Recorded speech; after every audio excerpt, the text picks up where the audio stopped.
We came to Singapore specifically for Lunar New Year.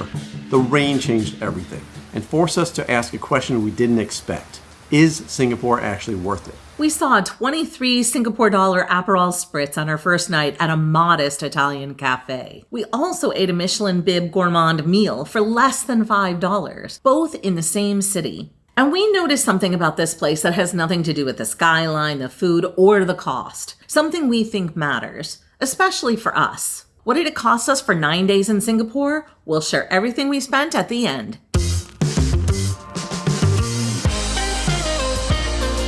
I'm Judy. And I'm Kevin. Welcome back to Finding Gina Marie, where we share our lives as full-time travelers and the connections we make along the way. Singapore sits at the southern tip of the Malay Peninsula, just north of the equator at the crossroads of Southeast Asia. It's not a city within a country. It's an entire sovereign nation the size of a city. There are no other cities here, just Singapore. Our introduction to Singapore started before we even left the airport. Changi has been called the world's best airport so many times it almost feels like a cliche. It felt like a calm oasis in a way you don't expect an airport to feel. It really set the bar high. We were staying at Alma House on Kim Yam Road, a serviced apartment inside Tiong Bahru, a creative lifestyle complex built within a former school. The classrooms became apartments. The school hall became an event space. The bones of the building stayed. That's very Singapore. It doesn't erase its past. One thing worth knowing if you're considering this area: the neighborhood is beautiful, but we booked before learning our lesson about transit proximity. If you've seen our Bangkok episode, you know exactly what we mean. Walking to the MRT station in Singapore, humidity and rain is a different calculation than it looks on the map. We'd definitely be a lot closer than the 15 or 20 minute walk than it was. When we first arrived, all we wanted to do was to get a coffee. We ducked into Cafe Italia and split an order of pasta and a salad. With coffee, we spent $68. And we just kind of thought, what did we get ourselves into? Because that moment planted a question that followed us the entire trip. Is Singapore as expensive as everyone says? And who exactly can afford to live here? For as much as we really wanted to see the Lunar New Year celebration, the rain really just squashed that plan. And so Chinatown never ended up happening. Fun in Singapore. It's supposed to rain for the next few days. So Chinese New Year in the rain and quite windy right now too. Had to buy these umbrellas at 7-Eleven. What it gave us instead was Tiong Bahru, Singapore's oldest housing estate. It's pre-war Art Deco architecture, low-rise walkable blocks. The National Heritage Board has installed a heritage trail here, a series of interpretive markers that walk you through the neighborhood's history as you explore it on foot. We enjoyed coffee at Tiong Bahru Bakery and stopped into the market, a series of food stalls that all look genuinely wonderful and all very, very local. What's the 411? So some places are closed, just particularly up here, because it's Chinese New Year. But overall, the entire market is slower because it's Monday. I see. So we gotta come back Tuesday. I guess so. Okay. But then afterwards, completely unplanned, we turned a corner on Sangpo Road and found a lion dance troupe making their way between businesses, offering Lunar New Year blessings. It was just a neighborhood going about the business of celebrating, and I think extending good fortune to the businesses who brought these people in. Yeah, we were following the troopers as much as we could because they seem to be going all around the different buildings. Yeah, it was a little hard because it was quite sweaty of a time, but it was very cool to see. This city has texture. You just have to know, or in our case, be reined into where to look for it. And we went to a couple of different coffee shops while we were here. One of the places that we really liked was Common Man Coffee Roasters. So we just wrapped up breakfast, and we noticed that there are so many families that are always at the place that we favor the most for breakfast. I thought it was just dogs at first, but then all these strollers and bikes with the kid seats on them and just family after family. Yeah, so I took a minute just to ask a couple of women with their prams just kind of what they thought and assuming that they lived here. And they said, yes, they did. They said, this is a very affordable place for expats, and companies make it very easy. There's usually live-in help that helps support them with their children, and that it's very safe. It's easy to travel in and out of Singapore with just one flight. Yeah, they were both from Australia. Yeah. And they said it's very easy to make friends, and they sounded really happy. One was here just over a year, and the other one was for 2 years. But yeah, it's a lot more family friendly in the area that we are in. It's definitely not too touristy. Yeah. When we arrive in a place, we always try to make sure we have cash. And we did that in Singapore. But I never took it out of my wallet. Not once. The city is entirely cashless if you want it to be. Every hawker stall, every market, we just tapped our phone. The metro system is also very easy to use. We just used tap to pay. But if you are traveling as a couple, you'll each need your own unique credit card or contactless payment method. So even though Kevin and I share a card, we couldn't use the same one because it didn't recognize both of them. So I'd walk through the gate, tap my card, and Judy was stuck behind the gates. We had to find a different card to use. So just make sure that you're each carrying your own unique numbered card and you'll be fine. Traveling throughout Southeast Asia means dealing with many different currencies. That's where our app, Voyage really shines. No need to walk around with a pocket full of paper receipts. When you spend money, take a picture of the receipt and let Voyage scan the amount, assign the correct currency, and store the digital copy for you. In fact, it can scan and store all your travel documents, including hotel and flight reservations. Voyage is available now in the Apple App Store and runs on your iPhone, iPad, and Mac.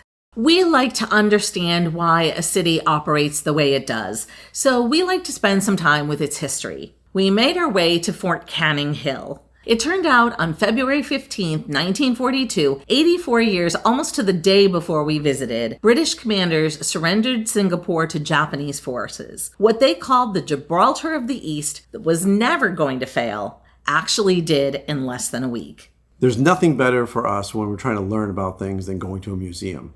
And there's a Fort Canning Museum here. We kept thinking the same thing as we walked through it. This explains so much. The obsession with preparedness, the investment in infrastructure, the refusal to be vulnerable again. One of the things that really surprised me was that getting up the Fort Canning Hill had an escalator, so you didn't have to just climb or walk up the stairs. I found that really surprising inside a park. Yeah, and not just one escalator, like one after the other, and different easy paths to get around this park. It's like they made it drop dead easy for someone who doesn't like to climb to get up to the highest point. Now, I would say that we are never looking for an escalator when we're in a park. Or outdoor escalators in general. Yes. Yeah, we're just expecting that we're going to have to walk upstairs. We've been seeing a lot of elevators and escalators everywhere. And I think it's really just to keep people mobile. If you've got small children, the fact that we saw them in the park and they're here in overpasses. So really trying to make sure that people of all walks of life are as mobile as possible. I also liked some of the contemplative landscapes that were here. And we even came across this sign with 3-step instructions for how to sit quietly and appreciate your surroundings. Now, I would say only in Singapore does the government post instructions for how to breathe. I mean, a lot of us need that. I just never seen it before. But this kind of thing is completely sincere and very Singaporean. One of the places that I really wanted to explore was the Battle Box, located beneath Fort Canning Hill. Unfortunately, it was closed the day that we were there. History showed up in other places for us too. We were coming up on a bridge and we saw some people who were spending some time up there and I didn't know what it was, so I asked. It was a plaque marking the legacy of Tan Tock Seng, a young trader who arrived in 1819 and became one of Singapore's most influential philanthropists. This was his burial site. In fact, he was the founder of the nation's second largest acute care hospital. It's a premier trauma center and a key hub for infectious diseases. Later, we made our way to Kampong Glam, the Arab quarter. Haji Lane in particular was colorful and vibrant and genuinely surprising. I really wish we would have had more time to hang out and just wander the streets here. It was really lively and active, and felt like a heart of the city. Singapore is often described as controlled, but here in Kampong Glam, it felt expressive, messier, personal.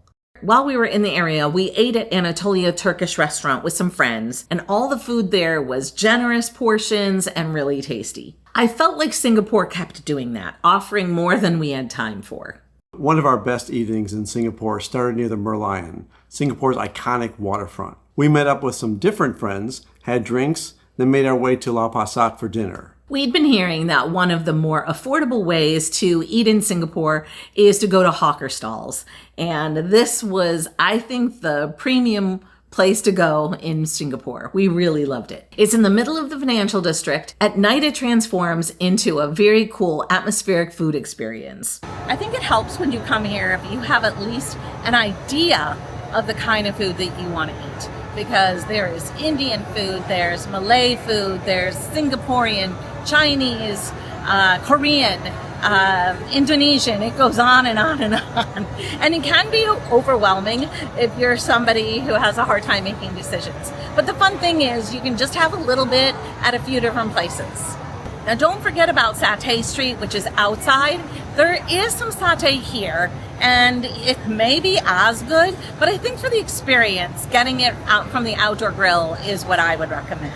The first night we had Korean bibimbap, and it was delicious and more food than we needed. But when we came back, we ended up at Warong Pak Sapari, a stall that's been serving mee soto and mee rebus since 1973, and it's recognized as a Michelin Bib Gourmand food stall. The thing is, we paid less than $5, and we got really delicious food. We found a variety of great places to eat in Singapore. Over the course of our stay, we also ate ravioli at a nice Italian restaurant, fish and chips at a British pub where we sat outside. Singapore doesn't have a single culinary identity. It has all of them. And it does all of them pretty well. And people told us we had to try a rooftop bar while we were here. So we made reservations well in advance for Mr. Stork. Cheers.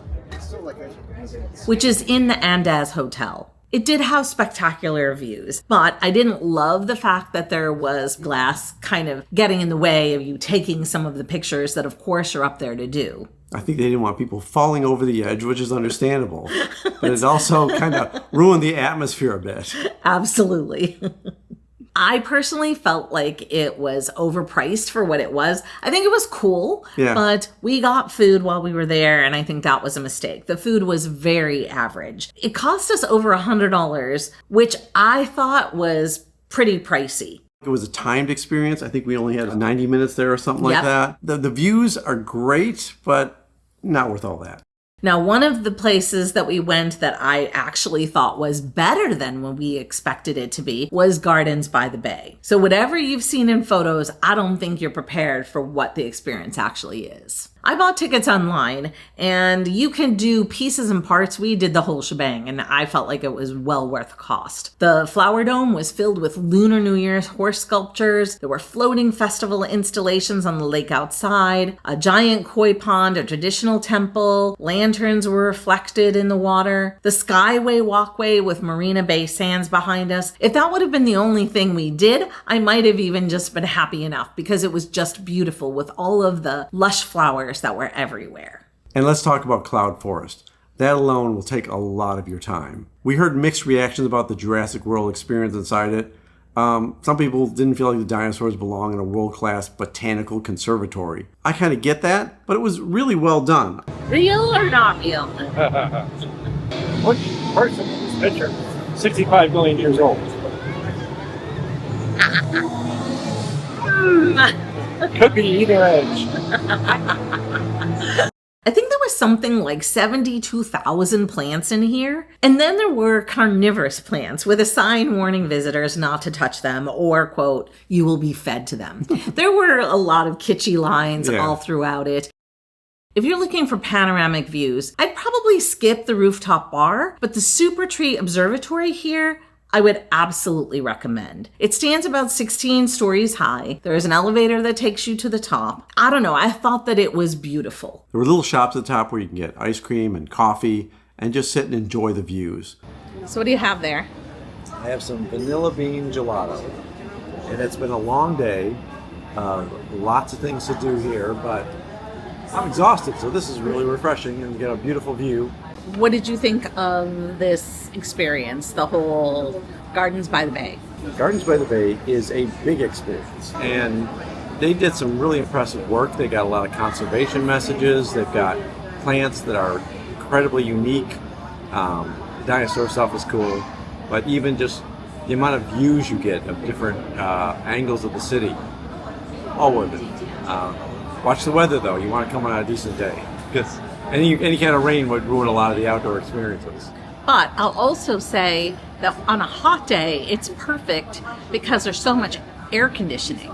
Great air conditioning in some of these places. So what did it cost us for 9 days in Singapore? A flight from Bangkok cost us $236 or $118 per person. Accommodations at Alma House were $1,048 or $116 per day. Getting around the city cost $135. Dining and groceries were a total of $939 or $52 per person per day. Activities cost us a total of $70. Our total cost was $2,428. When we strip out the cost of transportation to travel from Bangkok, we spent $2,192, which breaks down to $244 per day and $122 per person per day. So let's talk about our final reflections. Did we think that Singapore was worth it? I don't know. I actually did. I feel like if you spend your money strategically, it could go a longer way. For the Gardens of the Bay experience, I thought that was very cheap for what we actually got out of it. And for all of the work that went into it, I felt like it was a high quality experience. If you've ever lived in a planned community where everything's controlled, Singapore does that in a much larger way. Part of that is nice because you feel like, well, it's safe and it's easy to walk around and it feels like everything is in good shape, but it also feels a little sanitized. I didn't feel like there was the heart and soul like we've had in other places like Malaysia. Singapore is comfortable. Singapore is easy when it's not pouring rain on you. If you're a retiree, I think that most people would probably choose to live in Southeast Asia in a smaller place or a different kind of place than Singapore where prices aren't quite so high. Yeah, but if you have certain needs for mobility or Alzheimer treatment or something like that that is specialized in Singapore, yeah, it's a great place for that. We were surprised to see that there are dementia facilities everywhere there. That's something that I've never encountered in any other city. So seeing all of the signage for that definitely means that they are working hard to protect their people. So overall, I think Singapore was well worth the visit. I don't know if it'd be one of those places we put on our list to go back to ever again. But at the same time, I feel like there were a lot of things we still didn't see. The weather kind of got in the way of several things that we wanted to do. So I do feel like we only scratched the surface of what was there. That's a good point. And if Singapore is less about being in the right place in the city near the metro system resonated with you, check out our Bangkok video right here. Thank you so much for joining us. If you haven't already subscribed, we'd love for you to do that. Our next episode is going to be from Georgetown, Penang, Malaysia, and you're not going to want to miss it. Remember to Wander more worry less. and bring a passport. Until next time. Until next time.